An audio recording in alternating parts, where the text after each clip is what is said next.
Today we will discuss the how to extract the maximum energy from a wind farm or wind turbine.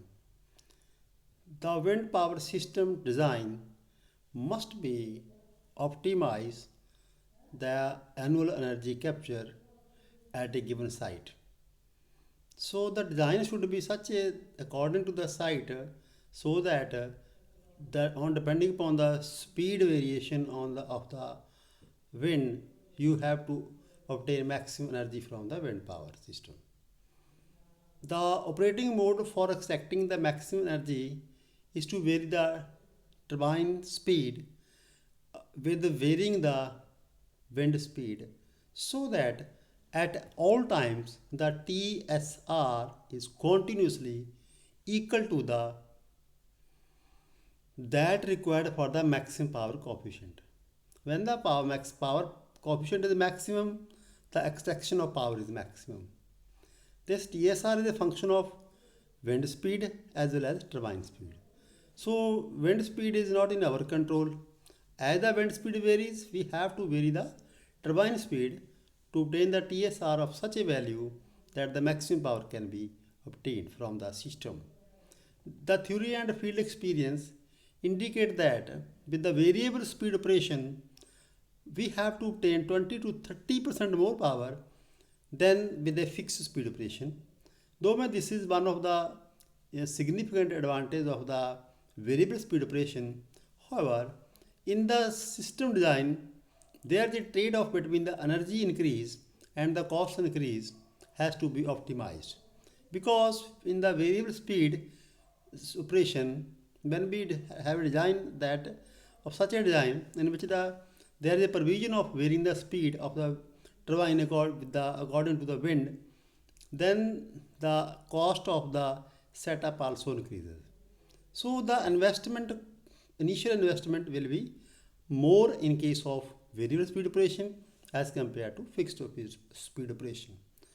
Now the extraction of power and the increased cost should be optimized so that the operation becomes economical and the payback period of the system does not exceed beyond the limit. Cost of designing the variable pitch speed or the speed control with the power electronics outweighed the benefit of the increased energy capture. This is a big problem because the design of the rotor, design of the speed control and the electronics circuit required will affect the benefits of the increase in energy capture. However, the falling prices of power electronics for speed control and the availability of high strength this fiber composites for constructing high speed rotors made it economical to capture the energy when the speed is high. Variable speed operation, which has some uh, indirect advantage. One of the important advantages of the variable speed operation is that it allows controlling the active and reactive powers separately in the process of automatic generation control. In the fixed speed operation, on the other hand, the rotor is shut off during the high wind speeds and they are losing a significant amount of energy to recover by the system. The pros and cons of the fixed and variable speed operations are mentioned in the table as we have discussed in the earlier lecture. Other potential advantages of the variable speed system includes active grid support, peak power tracking operation, cheaper offshore foundation structure. In the variable speed, gear driven systems fed through the frequency converter significantly saves the power electronics cost. The doubly fed induction generator is being used in some large wind turbines, like for example in energy, this Mycons with a power generation 402 megawatt, 100-meter diameter machine, and multi megawatt GE machines. So this is one of the example. So active power grid support है, then speed power tracking है, chief offshore foundation structure है, when variable speed is also this fed from frequency converter, which saves the power electronics cost, and generally for large machines induction generators are which are doubly fed induction generators are used. Now this is a diagram which shows the maximum power operation using rotor tip speed control scheme, that is with the variable rotor speed. So there is a omega node measuring speed sensor in which sense the speed of the wind. Then it is converted into tip speed omega node R, and this speed is given to the error comparator, that is amplifier. The one speed it obtained from the turbine, both speeds are compared and the error signal is generated, which will control the speed of this turbine so that the maximum power can be extracted. The maximum power operation. The two possible schemes for maximum power operation are constant TSR scheme. In this scheme,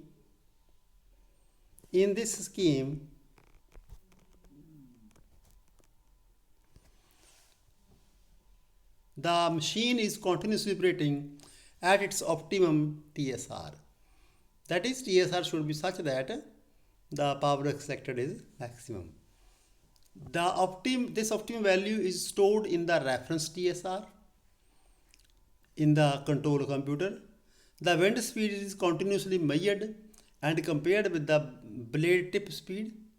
The error signal is then generated, which fed to the control system, which changes the turbine speed to minimize the error. That as shown in the diagram. This scheme has the disadvantage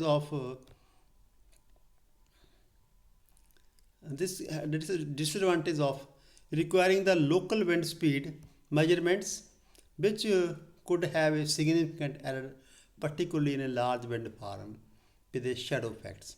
When the wind farm is of large size, then the wind speed from one turbine to the other turbine may vary.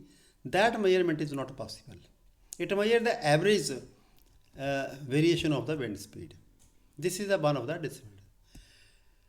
The rotor must be operating at that reference TSR to generate the maximum power. Now the reference TSR is fed to the computer, but the wind speed will be different for different turbines for a large wind farm. So there is somewhat a small error which we are losing a part of wind energy to be converted into useful energy. Being sensitive to the changes in the blade surface, the optimum TSR gradually changes with the age and environment. Another problem is that when the blade surface changes, then the optimum TSR gradually changes, that is with the age and environment. So that should also be taken into account. Otherwise, your this theoretical value of the power extracted will deviate from the actual value we obtained. The computer reference TSR must be changed accordingly many times, which is expensive.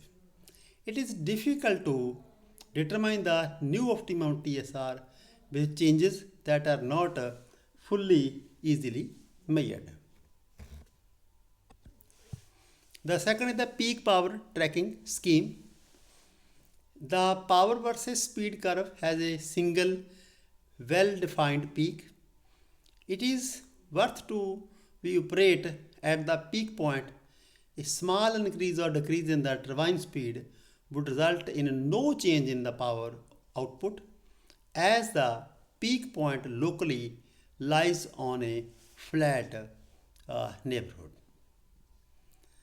The necessary condition for the speed to be maximum power point is the as follow.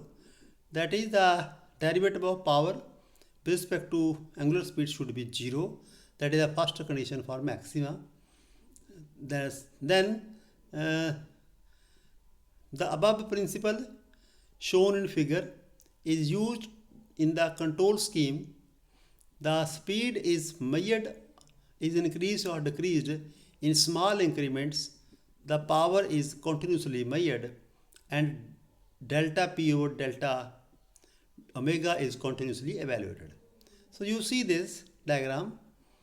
There is a this turbine speed.